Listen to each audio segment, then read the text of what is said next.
Standing, just a standard standing. He was just a standard standing. Standy, he just stood there like a standing.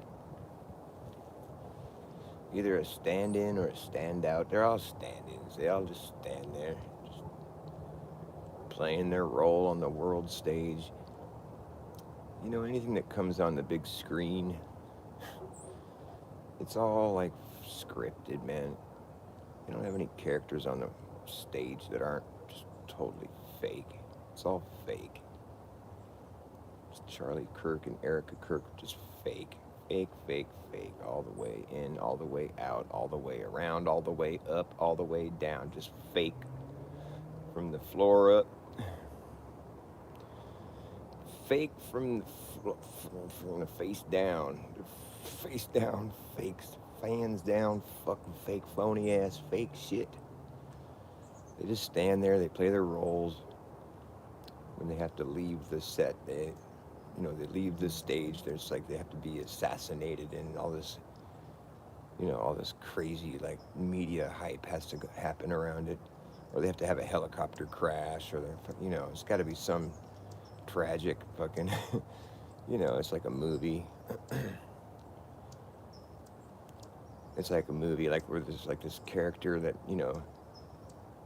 that's learning something, and then when they learn something, there's like this arc. It's like this, the arc of the covenant, the arc of the character arc.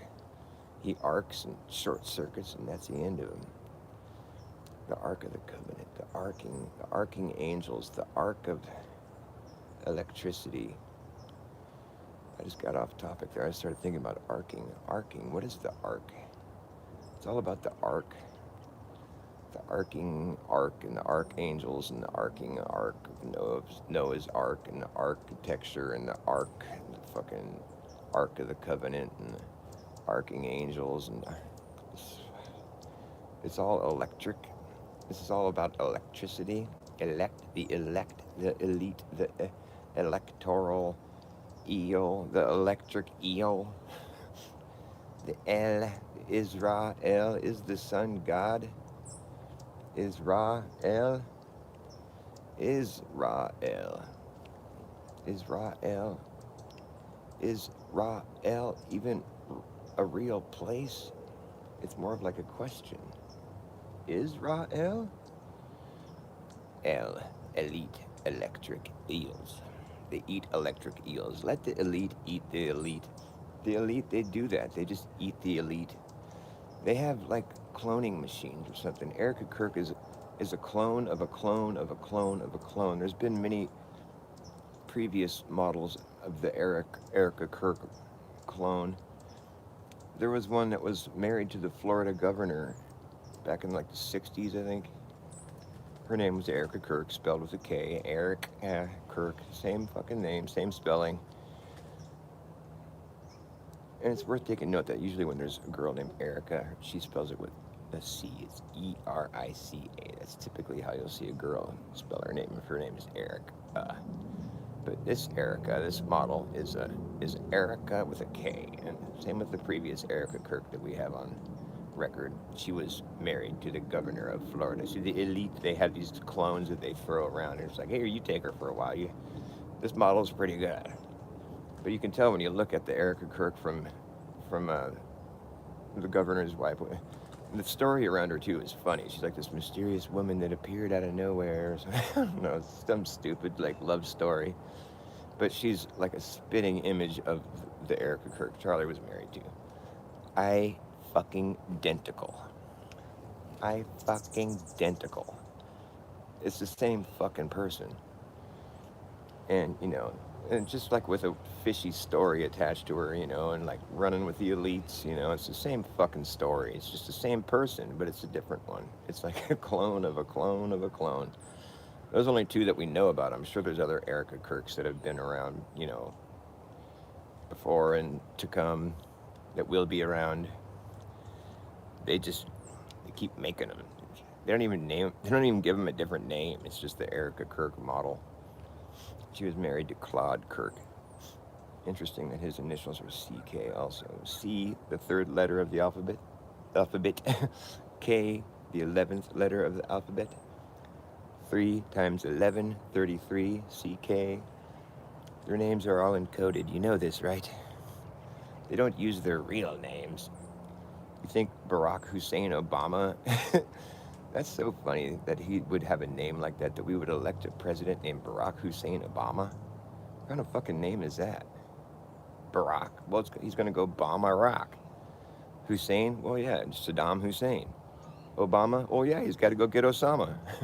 You got to bomb Iraq, get Hussein Obama. Osama. Obama, Mama, Iraq, Obama, Lama, Dama, Sama, Drama. He named him Barack.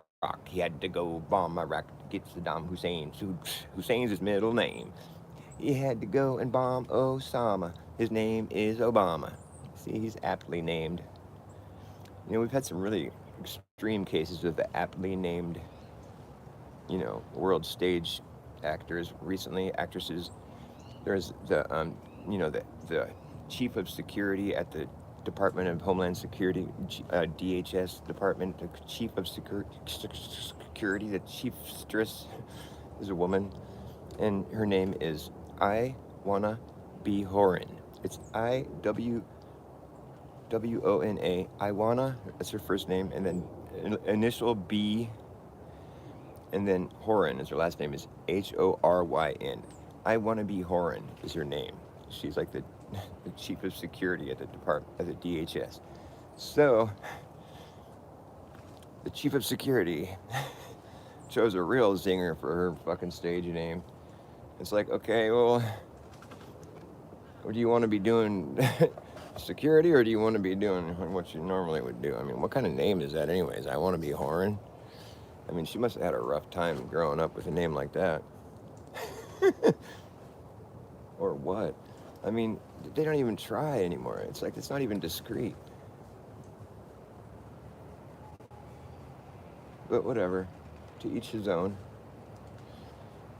To each his bone to pick with one another. But they're all fake. Every one of them, they're all fake.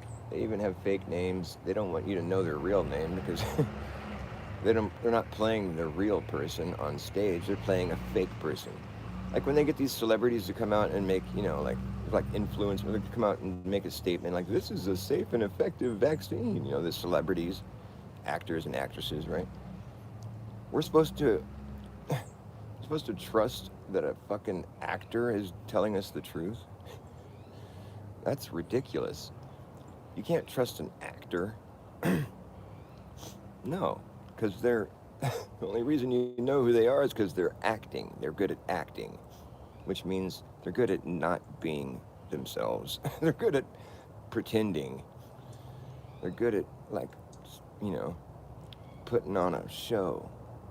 That's not where you would typically look for truth. Just go to somebody who's good at pretending. Tell me, so what's the truth? Well, it's safe and effective, right?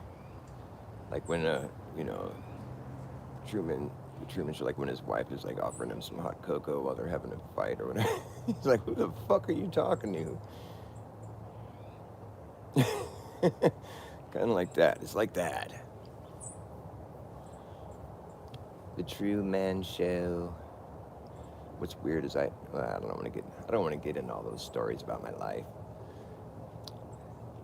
Unless somebody wants to hear the story about my life, but it's weird, really. It's like, I'll just tell it. When I was younger, I took a lot of LSD, and I was following the Grateful Dead around, and I was like a tour rat. That's what we called ourselves, tour rats.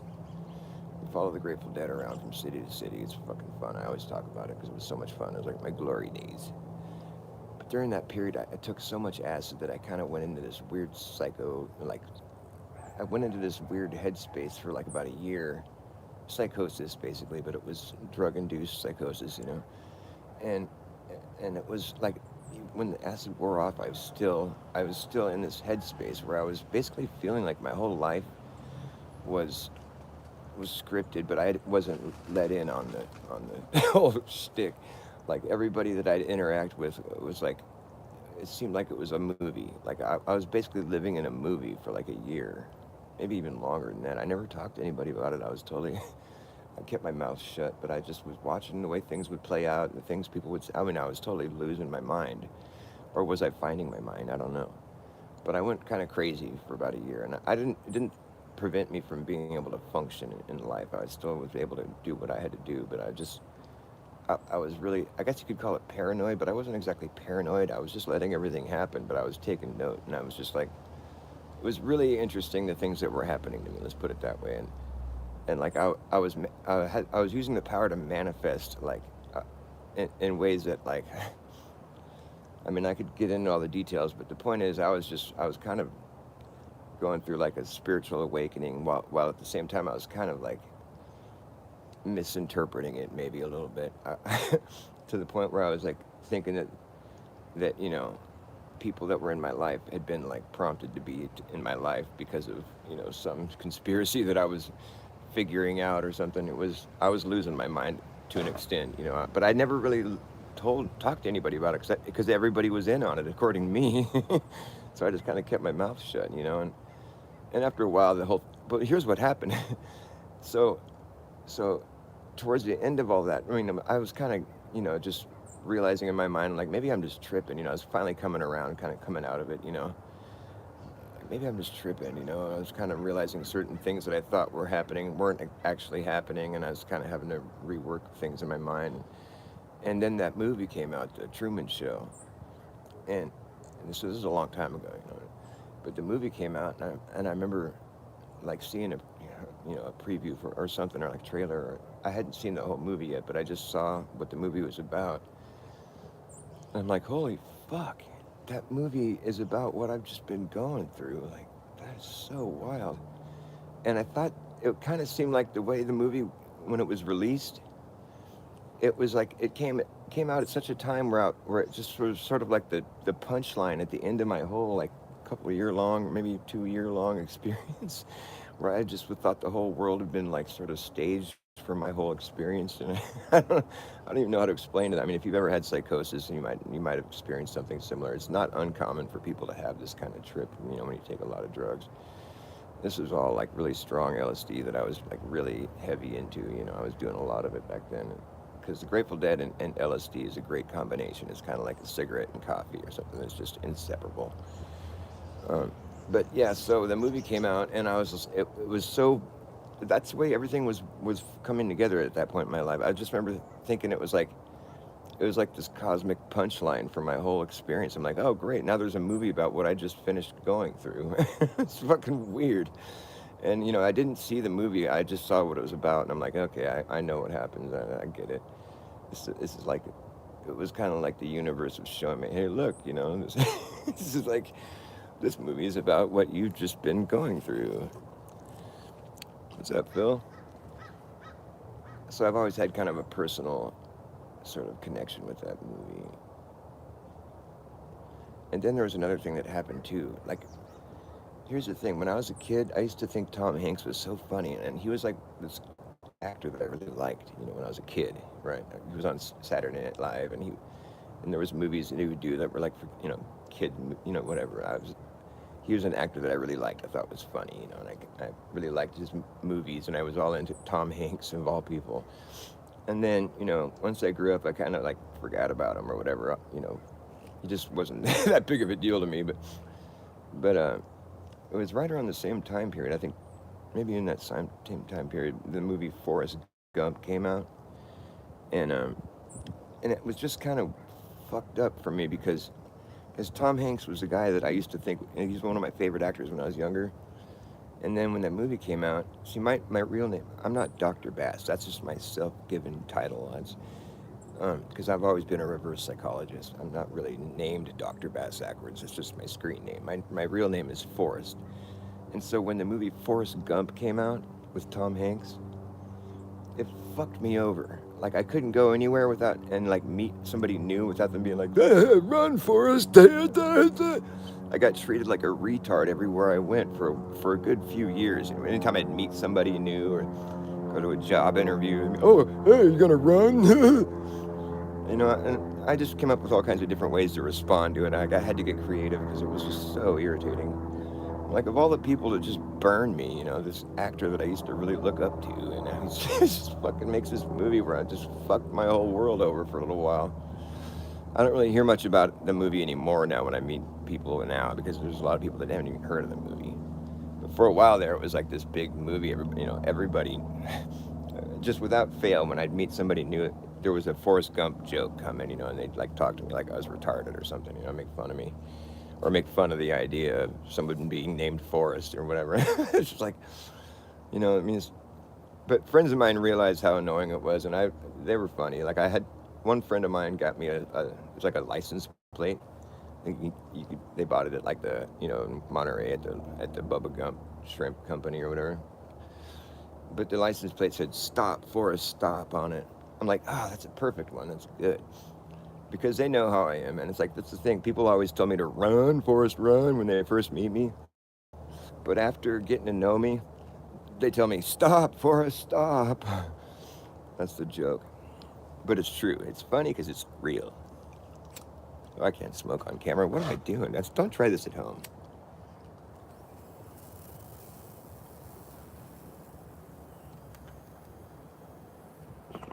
YouTube got mad at me one time. They're like, "You were doing drugs on camera," and it gave me like a timestamp. It's all right here. See, I went to the timestamp. I was like, oh shit, you're right. I was taking a bong hit. They actually like gave me the timestamp and everything. Like, this is where you're taking a bong hit on your show. Like, well, you don't say. You caught me. Is that a problem or something? I thought everybody smoked pot.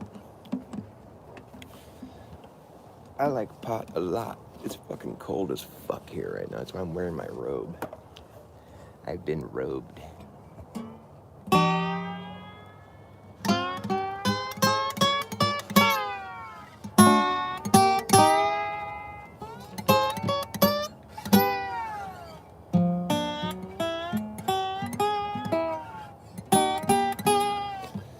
Yeah, so like, in the movie, like, it's like in my, like, when I was going through my experience, it's like, there were people that, are on the sidelines that they were just like stand-ins, and then there were like main characters that, it's like the whole play, the play of my life had been scripted, and people that would come into my life, like I was forming a band back then. I had a band I was in for like 7 years, but the bass player, like, it's just random how we met. Like, he moved in right next door to my parents' house, and I met him, and he's a Grateful Dead head, and we started hanging out, and the next thing I know, we're like playing music together, and that's how the band started. And it was just random that he moved next door to my parents, and he's from San Francisco, and he's a Deadhead. He's a little bit older than me.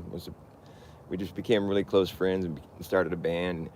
And I was always kind of suspicious of like, how did this happen? It just seems so like coincidental that this random guy would move next door to my parents, and then we just end up having this band together. And I met him when I was going through my mental, like, my weird dilemma I was in. So it just seemed like it was just another part of the story that seemed like scripted to me for some reason when I was all tripping my brains out all the time. But and I could go on for hours with examples of things that happened during that period where I just felt like my life was like a movie or something. I was the star of my own show. I was the star of my own movie. It's a boring movie because nobody ever wants to watch it, apparently. Except Phil. Are you still here, Phil? It says nobody's in here. That's just the story of my life.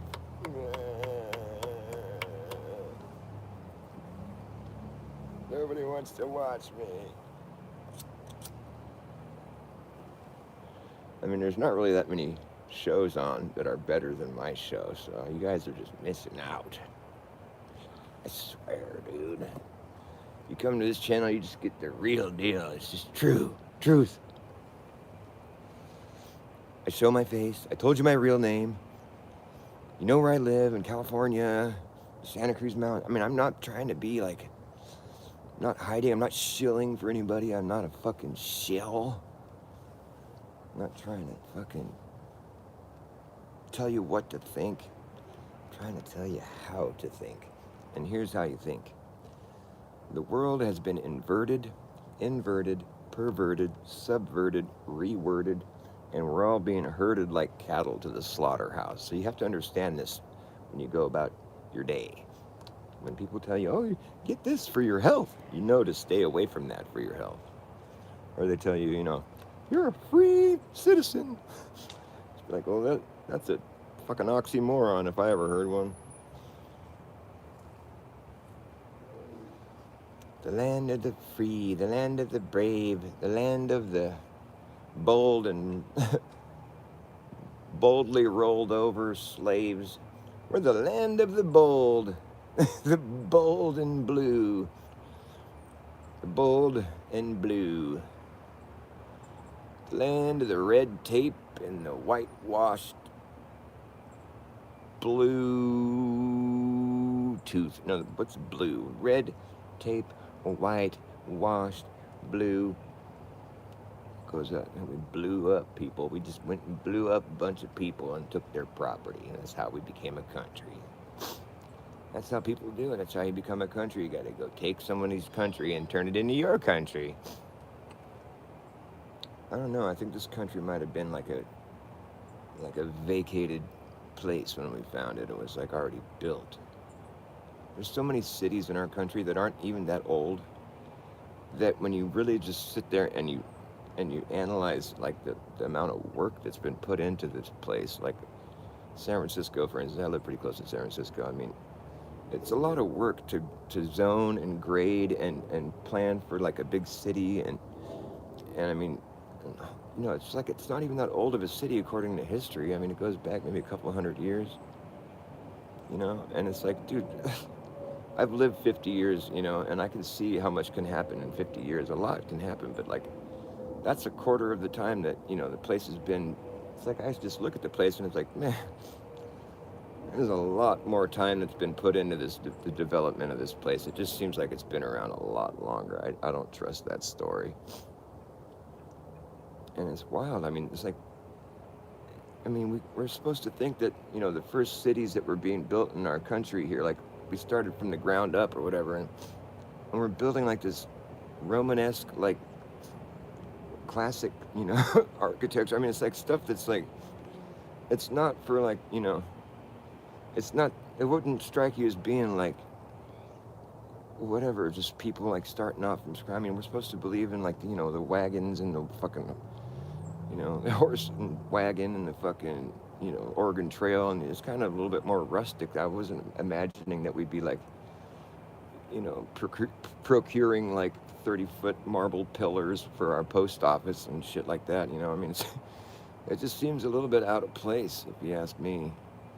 Like, how are you going to get marble pillars to your job site without, you don't even have a truck, I mean, how do you even get them to your job site with a truck? I mean, it's such a huge task. I would never plan to have something like that when I was just starting off my country, my city. I'm like, we're going to be building with wood, or stone, if we can figure out how to haul it. I mean, it's going to be a lot of extra work that we don't need to do, like without a truck. Or, I mean, trains, I guess, is the same thing.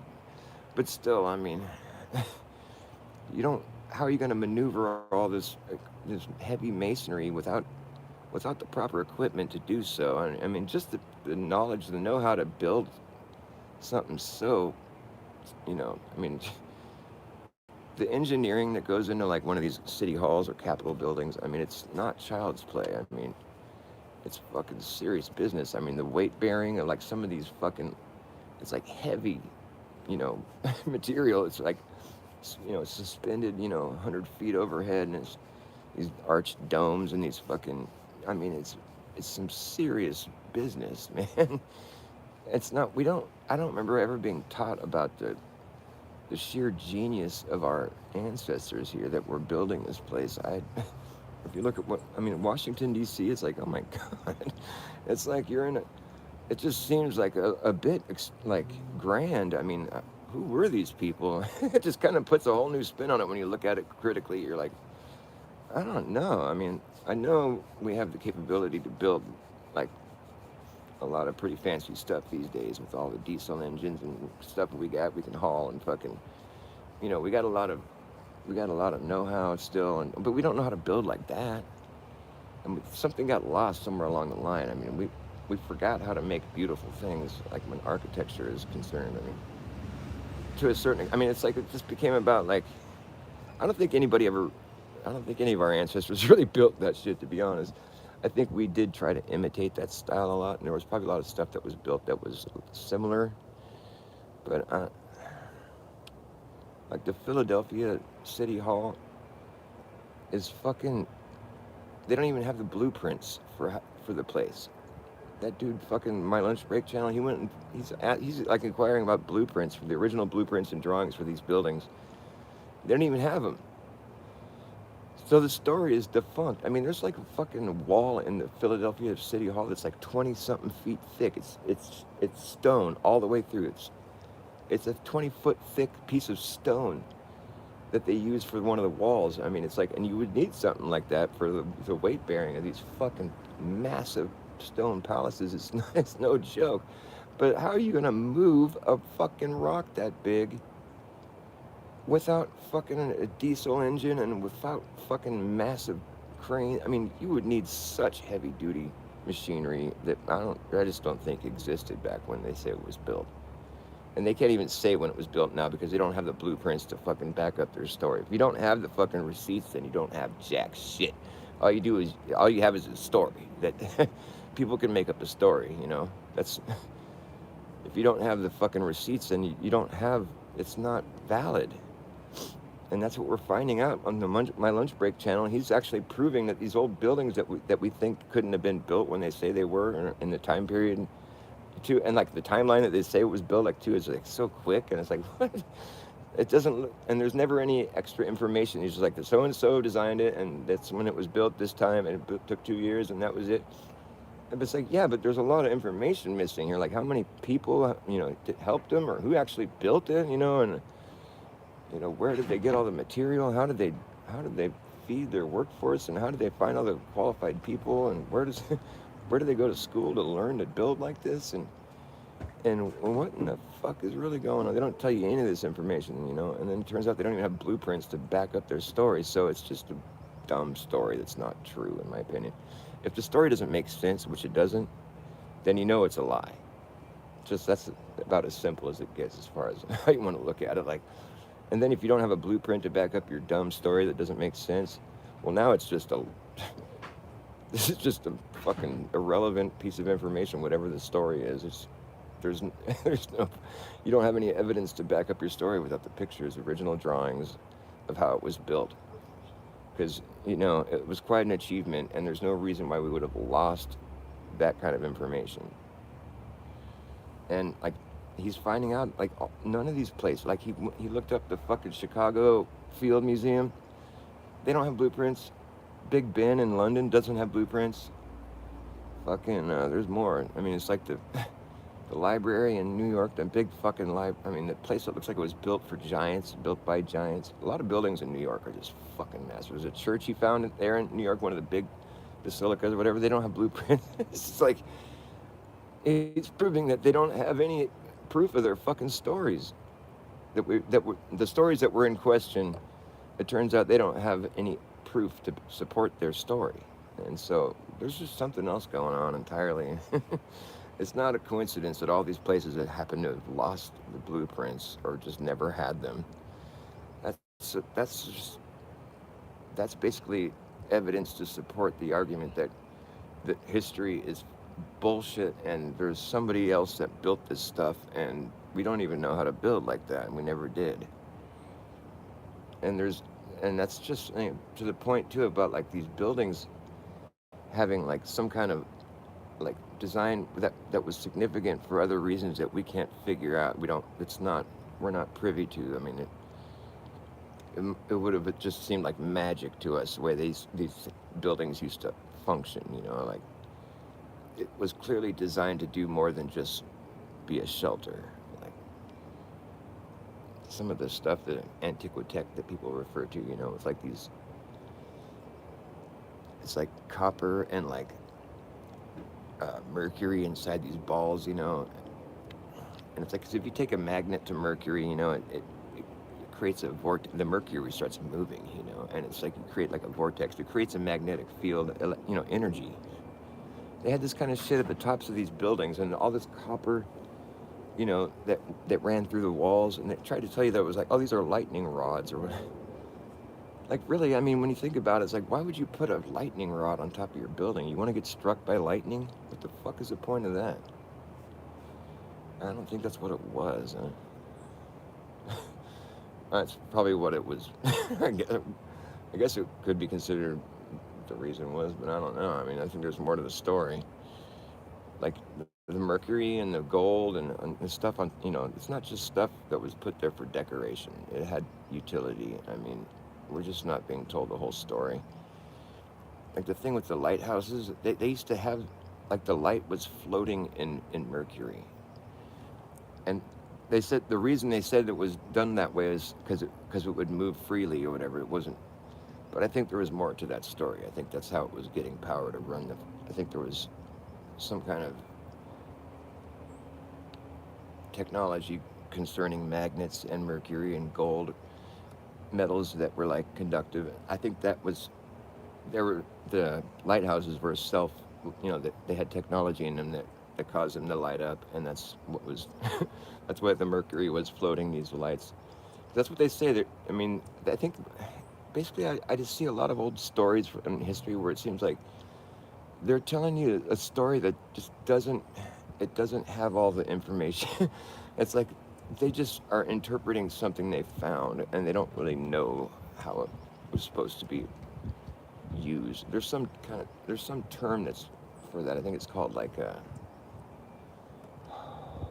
was a caravan? I forget, something with a caravan, where you basically are trying to repurpose, something you found and you don't know what it was originally made to do. And like these fireplaces without chimneys, and palaces without any bathrooms in them. There's weird things like that going on. Windows that were built like too high to look out of. Doors that were built, for like 30 feet high. What were you bringing in? Like, why do you need to make a door that big? Stairs that are too big to step up.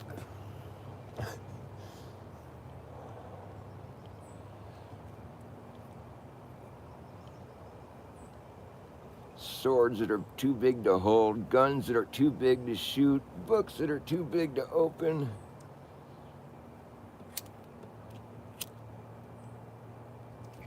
Palaces that are just too big to build. It's almost like there were giants here before or something. You know what I'm saying?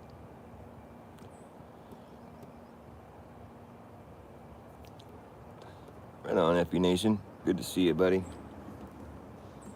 God, I better play something. My hands are getting awfully darn cold. Better play something or my hands are going to get too cold to play. Warm in the pockets. I'm going to warm up my hands real quick. And then I'm going to play a song. Sing the song, sounds like she's singing the song. Just like a white-winged dove. Sing the song, she's singing. Ooh, ooh, ooh.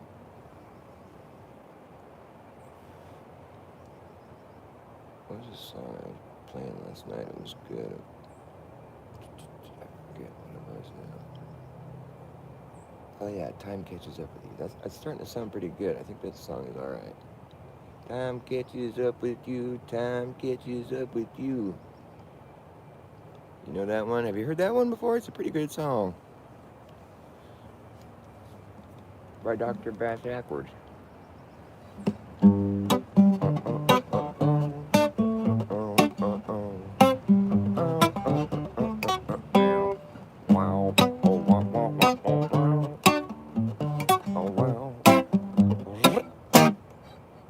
Whoops. After years and years and years and years. No, how does it go?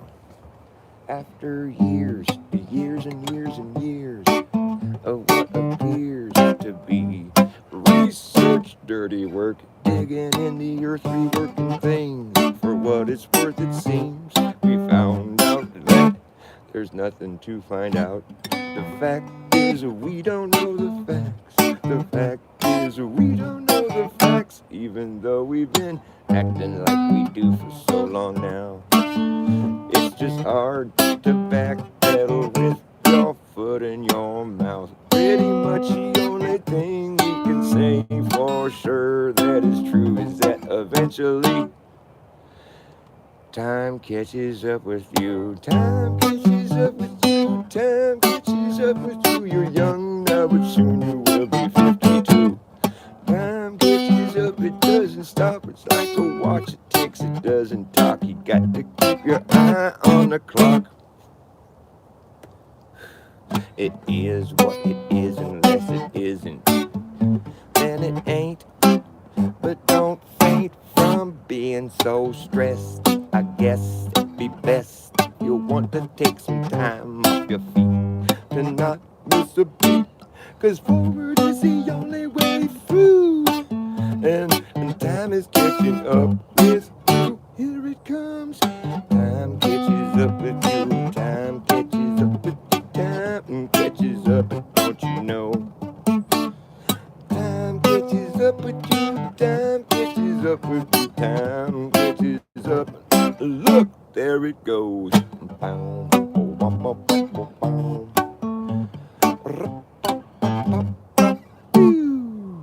Catches up with you. Catches up with you. Catches up with you.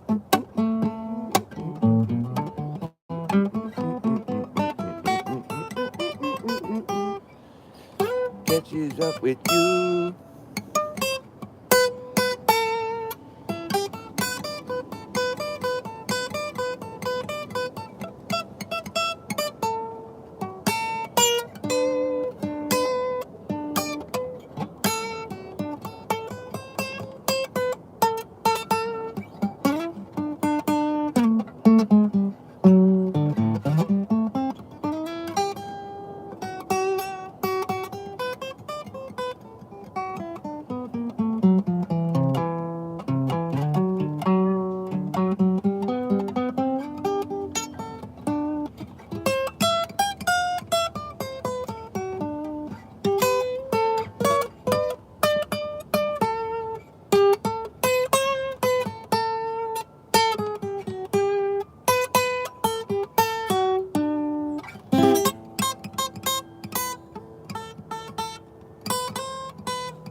Time catches up with you.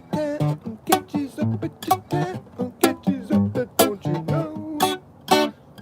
These days everything has been redone, rerun, rehashed, revamped, thrown back in your fucking face to see if it can fly again, but it can't. So they'll just try some other time. I'd rather hear some people fight and think and try to do and try to speak and try to reach for something new. Think, speak, and teach and reach, believe in something true. Think, speak, and reach, and teach, go out and do something new. Think, speak, reach, teach, believe in something true. Think, speak, reach, teach, go out and do something new. Think, speak, reach, teach, believe in something true. Think, speak, reach, teach, don't reach, and just do. 'Cause time is catching up with you. Time catching up with you. Time is up with you. You're young now, but soon you will be 52. Time catches up, it doesn't stop. It's like a watch, it ticks, it doesn't talk. You got to keep your eye on the clock.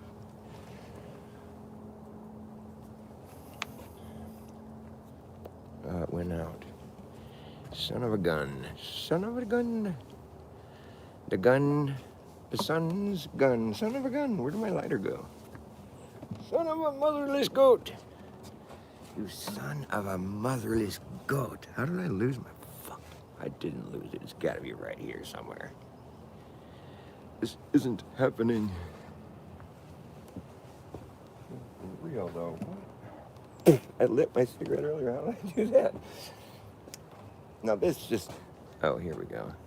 Is it in this pocket?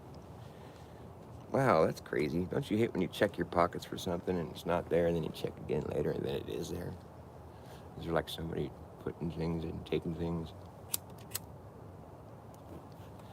I have like a little secret gnome following me around. He moves my shit around just to fuck with me. Fucking gnome. I used to say that every time I couldn't find something. I'd be like, fucking gnome. And then like when people couldn't find something, I'd be like, oh, it's the gnome. And then I realized if I started being nice to the gnome, then I would find my stuff. Like, you know what? I start being nice to the gnome. I always blame it on the gnome and get all mad. Why don't I just be like, you know what, gnome? That's a good one. That's funny. Okay, but you're such a good gnome. So I mean, you could just give my thing back, and it's cool. I won't be mad, you know. And then I'll find it. It's like you just got to sweet talk your little gnome, you know. Whenever you're missing something, you can't find your thing. You're like, oh gnome, oh you're playing with me, oh you're messing with me again, gnome. Okay, you got my car keys. That's cool. I'll go fuck around and, you know, just put them where I can see them, and then I won't sweat it, you know. I won't be mad. I won't hold it against you or nothing. You're just fucking with me. I get it. That's cool. You're funny. Good one. Then the keys would be right there on the table when I come back in. See, I knew you would this whole time. What a fucker. Oh, I mean, I said I wasn't going to say anything bad. I'm sorry.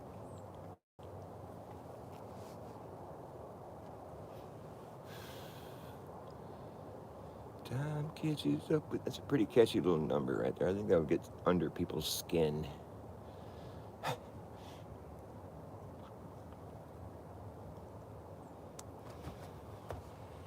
Under your skin.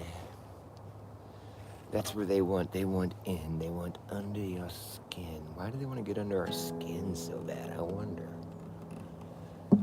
Under your skin. Don't let them in. They want under your skin.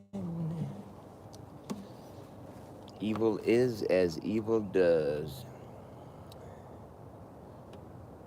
And truth might hurt sometimes, but lies kill. You don't want to get that shit stuck under your skin. They're trying to turn you into a robot. You know what I mean? They want to fucking transhumanize everybody, get everybody all. They're like, this evolution thing, turns out it was a big joke. It's not true. We were so wanting it to be true. We're just going to go ahead and force ourselves to evolve into robots. That's the next step in a human evolution. We're just going to become robots. We force the idea of evolution, and we're just going to evolve into digital fucking crap. You know, this whole idea of like the digital realm and like fucking bio-digital convergence. It's like they want to hijack our bio field, like our aura. You know, they've been studying the science of a person's aura. They know more about it than we've been told, than we've been led on. Like how there's like we receive information through the ether. It's like there's information exchange through our aura that can be. They're studying this shit. I mean, it's pretty fucking crazy science. They can see. There's ways to study this where there's like ionized, you know, plasmoids and shit. I don't know the terminology, but there is stuff going on. We draw information through the ether, through our fucking aura, through our biofield, and this is being, you know, they've been researching this and learning a lot about it. And this is the kind of information they don't readily share with people, but it's out there. And it's like they want to learn how to manipulate that information, the flow, you know, our electric, you know, input, output. I mean, we've been totally dumbed down as a whole, you know. I mean, we have to just assume that the major like breakthroughs that people are having, like with science, you know, whatever, the real science, it's not being openly discussed because some of the stuff they're figuring out, like, can drastically change life as we know it, you know, and they're just keeping it they're keeping it under wraps to the best of their ability. But I have a feeling that, I mean, you know, the digital prison that we can see being built all around us. It's like, it's a lot more,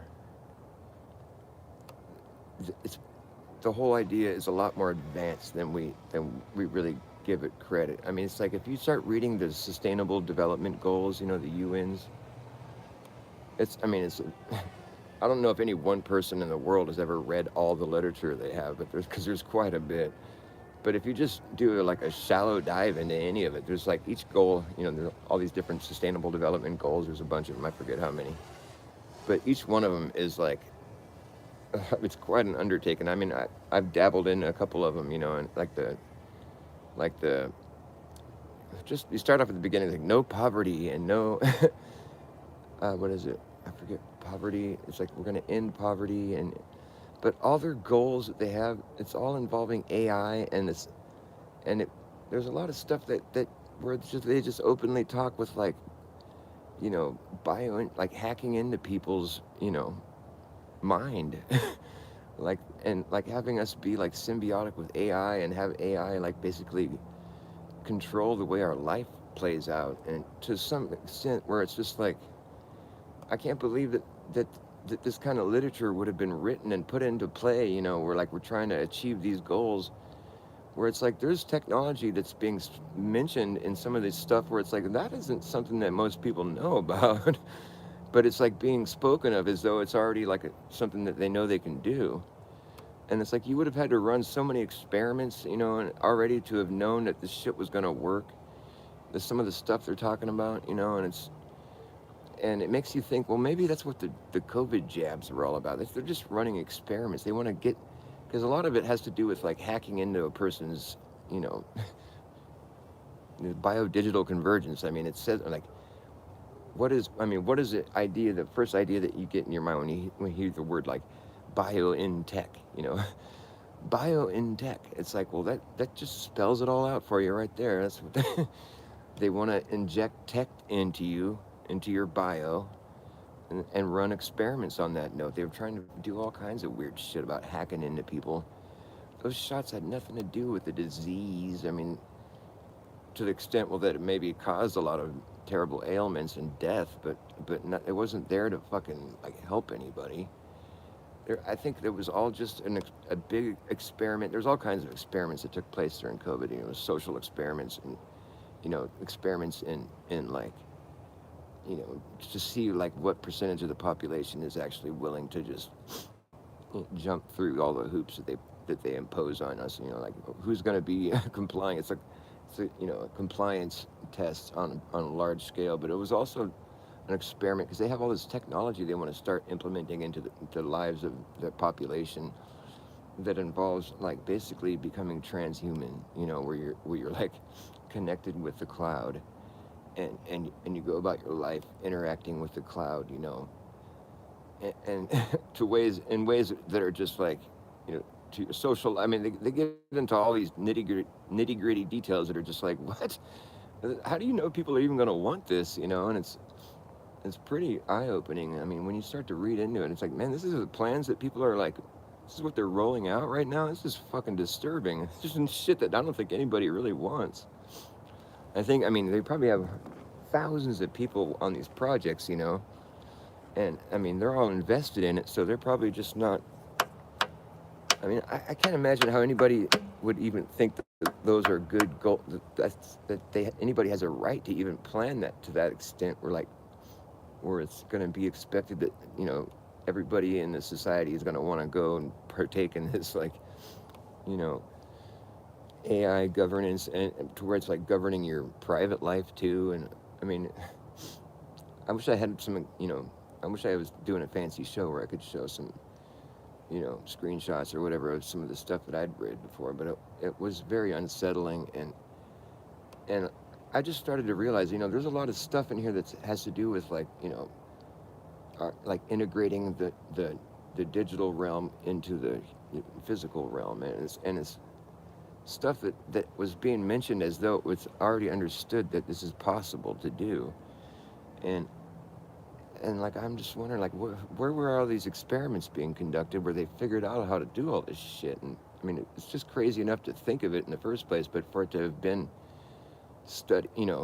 studied to the point where they're confident this is going to work, and they made all these plans, all these grandiose plans based, with all that stuff incorporated into the plans, having to do with like being symbiotic with AI, like the stuff that Elon Musk talks about, and these transhumanists, they have this goal they're pursuing, and it's really very unsettling. I mean, basically, there shouldn't be people that are accepting this as their fate. I mean, it's quite alarming. If you were to read, I think it should just be like required reading for high school students right now. Like if I was a teacher or something, that's we're gonna, this whole semester we're gonna be breaking down these goals, sustainable development goals. We're gonna read every bit of literature we can find about it and study it and talk about it. Debate it. And that's what needs to happen. There needs to be like a required course that kids. Maybe I should start that. It's like like a separate course or whatever. Like before you get out of high school, you need to start studying this sustainable development, because this is what the people have taken upon themselves to plan for our future, and we want to know. The point of the class would be to educate yourself about what the future holds, and maybe educate yourself about like whether or not this is what you want for your future, and if not, then maybe we can get enough people to be educated about it, so when we see it being rolled out, we can put a foot down and just be like, no, I don't want to be a robot. I don't want to give some outside party control over everything that I do and think. It's not an attractive offer, idea, or future. It fuses you and your, what is it, it changes you. If you take a gene editing, if you take gene editing, it's like, what? Who ever said anything about wanting to do that? I mean, who wants to edit their genes? What's this, like some fucking twisted, bad nightmare type ideas? Like, you think people are gonna want to do that? I don't see that being a very popular idea, really. Maybe I'm just not up with the times or something.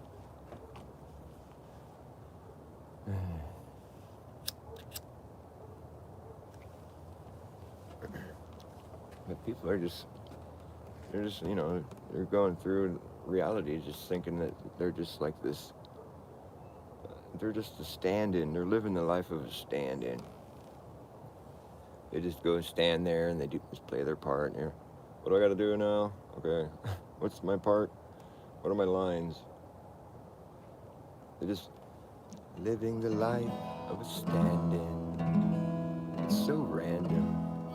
When you're just a standing there, playing your part, you're just living the life of a stand-in. It's totally fucking random, just being a stand-in. Living the life of a stand-in. A standard stand-in, you're just standing there, standing. I don't understand why you'd want to be a stand-in. Live the life of a stand-in. It's random. And you're just standing there. And you don't stand out that much. You're just a part of the scenery. That's all you really seem to be. You're just a prop in the backdrop there. You're not supposed to be given much thought. And at the end of the day, you get paid. And you're just expected to go away. 'Cause you're just another dumb schmuck stuck in a tough luck situation that you really had no hand in. You're just another stand-in. You're a dime a dozen. Just a stand-in, living the life of a stand-in. It's random.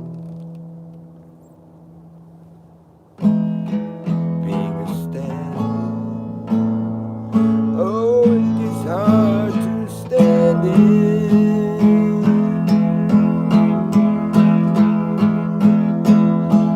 A set that's been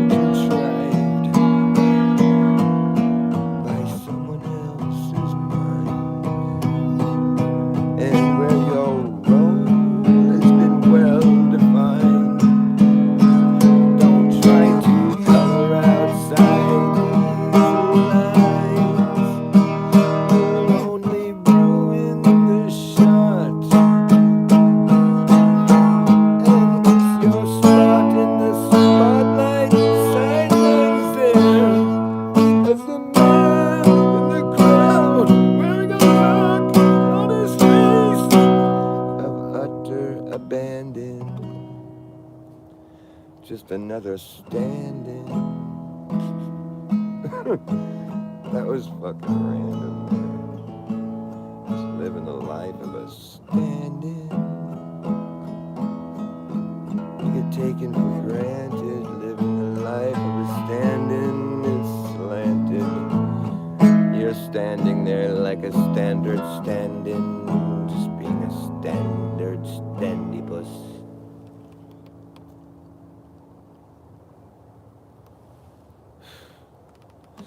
But it's important, you know. It's very important, you know. Life goes on after this little show that you think you belong to is over. Everyone has to go back to what they were doing before you all put on a little show.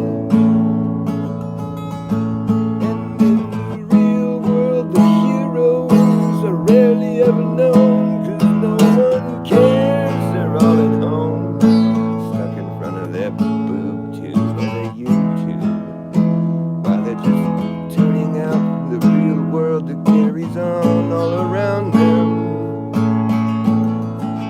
Revering these people who seem so courageous and brave up on their set and their stage. Like this man who would throw it all away just to save the day, as he clutches the hand of his true love, and she's dangling above a bottomless pit. His other arm is stretched out to its full length, and he clings to the most rung of a rope ladder that's hung from a helicopter that hovers above in the sky. Right as the pilot winks his eye, the lightning bolt strikes, and somehow they escape, 'cause it's all just a fucking movie. It's fake. It's totally fake. It's not real. It's of no consequence to you what these people really do. They're just acting. You're living the life of a stand-in. Life of a stand-in. You're living the life of a stand-in. You're living. You're living.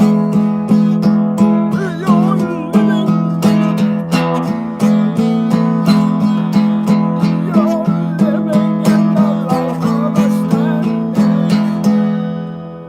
You're living in the life of a stand-in. Why would you live the life of a stand-in? I can't understand them. Why would you live the life of a stand-in? They are totally random stand-ins. And he sees, they don't seize the day. They're just standing, and they're standing role they play. They are just standing, they're being stand-ins.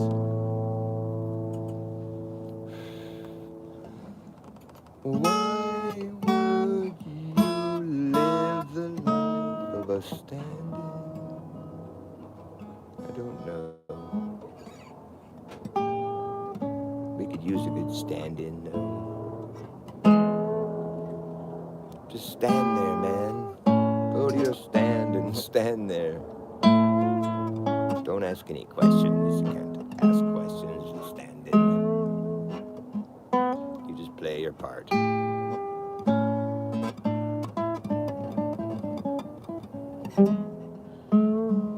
Don't ask questions. The question mark has been outlawed officially. We can't ask questions anymore. There's no question mark in our punctuation. You can no longer ask questions or answer them. You understand? Oh, shit.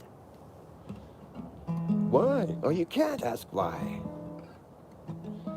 They used to say there's no stupid questions. Now they say There's no questions. Stupid. There's no stupid questions. There's only stupid teachers. Where did my lighter go? Lost it again. Oh, I switched pockets. Oh, tricky gnome. A tricky little gnome. Looks like nobody's watching me. I've just been playing a show for myself. I do this just for myself. It's fun. I do it to please me.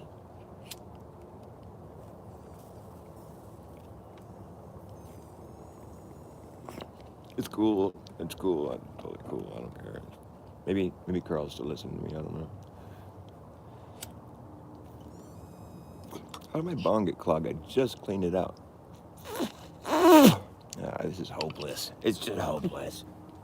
I'm a dopeless hope fiend.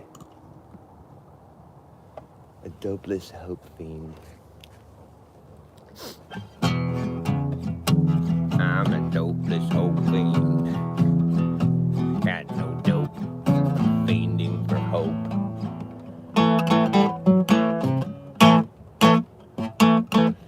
It all happened so fast. At first you will laugh. Next thing you know, everyone claps at the end of the show. You're supposed to know where your hands go. Together you offer a round of applause. It's round, it's circling a round of applause. It's a circling sound, it's a round of applause. It's circling and circling around. It's a round of applause. A full circle on a sound. Every circling around. When you've been circling and circling around. Full circle on a sound. A circling and circling around. Full circle on a sound. On a ring that rings and a ring that brings you back around. Full circle on a sound. Circling and circling around. Full circle on a sound. On a ring that rings and a ring that brings you back around. Full circle on a sound. Skipping to the beat of a redundant drum that comes in on the one and the offbeat. Beautiful continuum being ripped. It repeats and repeats and repeats and it re-repeats. Repeats, repeats, re-repeats. Repeats and repeats and re-repeats. Repeats and repeats and re-repeats. Till I have each nuance interpreted in a response that is quite clever. You might see me and say whatever, but I'm on my way to break the record. The best way to break to a broken record. You might see me and say whatever. Well, you might see me and say whatever, but I'm on my way to break the record. The best way to break to a broken record. To a broken record, take a common. That we're all under, take a common conundrum. That we're all under, take a common conundrum. That we're all under, become some common wonder. A common conundrum. That we're all under, take a common conundrum. That we're all under, become someone I wonder. When I'm done here, I wonder what I would have done here if I hadn't been someone who wondered. Coming full circle on a sound. On a ring that rings and a ring that brings you back around. Oh, a full circle on a sound. A ring that rings and a ring that brings you back around. Circling and circling around. There ain't no end. There ain't no end. There ain't no beginning. There ain't no end. There ain't no beginning. It's been circling and circling around. Full circle on a sound. On a ring and a ring and a ring that brings you back around. Full circle on a sound. Happens so fast. First you laugh. Next thing you know, everyone claps at the end of the show, and you're just supposed to know where your hands go. Together you offer a round of applause. Full circle on a sound. It's a round of applause. You offer a round, it's a circle, a round of applause. Circling and circling around.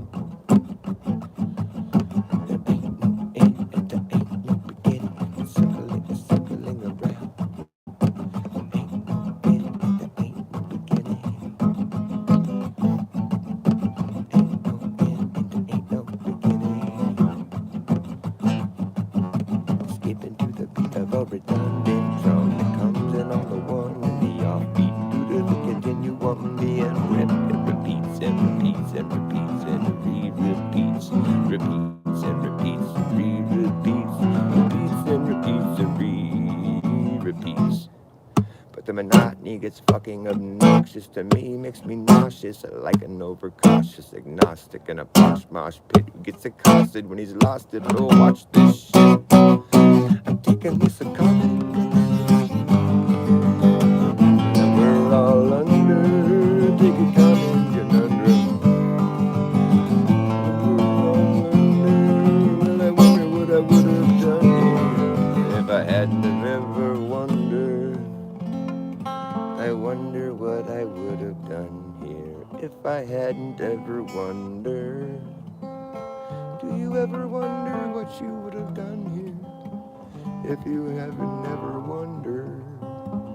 I wonder why I never wondered. What am I doing here? Have you ever wondered what you're doing here? How did this all get started anyways? We never wondered? We never wondered how this all began? We've just been circling around. And nobody ever wondered. Nobody ever even wondered how they got here and what they're doing here and what is here. What is this place? How did we get here? Does anybody really know? It doesn't seem possible. None of us were the first people here. We're all just stuck having to rely on historical accounts that have been handed down for generation after generation, but nobody knows what happened in the very beginning. We could read the Bible and believe the Bible, but still just stuck having to believe versus having to know what actually went down. Was there even really ever a beginning at all? Has this place always been here like this? Has it always existed? Is there a beginning that we can ever know? Because where something ends, something else begins, and where something else began, something else had ended. There's never really a beginning. And there's an infinite amount of space between point A and point B.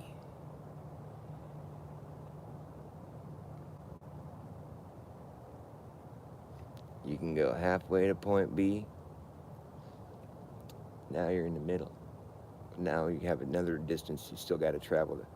So you're going to go halfway to point B again. Now you're in the middle of that other distance. But now you can go halfway again. If you just keep going halfway, you're never going to get there. You'll never get to point B if you just keep going halfway. How many times can you cut something in half? Well, I don't know. At a certain point, our scope falls off and we just can't, becomes too small. It's too small. You can't manage. It's just too small. But it's still there. It's just too small. We can't manage. It's so small. But you could still keep cutting it in half. It would just be 0.00000000000 that much, you know. But you'd still be able to cut that in half. I mean, what's the smallest number? I mean, what is the smallest number? You can put an infinite amount of zeros in something, and it's just that small. You just can't see it anymore. At a certain point, you wouldn't even really be moving very much, but you would still be going halfway. You would just never get all the way there. So that's my point. Between point A and point B, there is no point. There's no point. It's pointless. It's a moot point. It's irrelevant. It's moot.